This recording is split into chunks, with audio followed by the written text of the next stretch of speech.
এটা মুকুটমণিপুর কংসাবতী নদীর ড্যাম। বাঁধ থেকে জল চুঁইয়ে চুঁইয়ে এসে ঝর্ণার রূপ নিয়েছে। দেখুন কি অপরূপ সুন্দর দৃশ্য।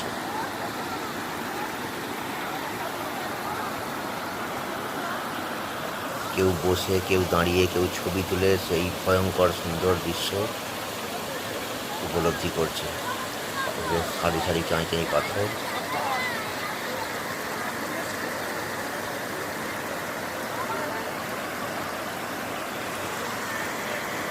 একটু অগোছালো হয়ে গেলেই পরে বিপদ ঘটে যেতে পারে। ঝর্ণার জল গড়িয়ে আসছে।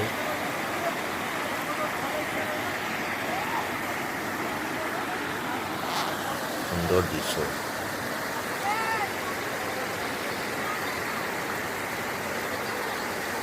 মুকুটমণিপুর কংসাবতী নদী ভয়ঙ্কর সুন্দর।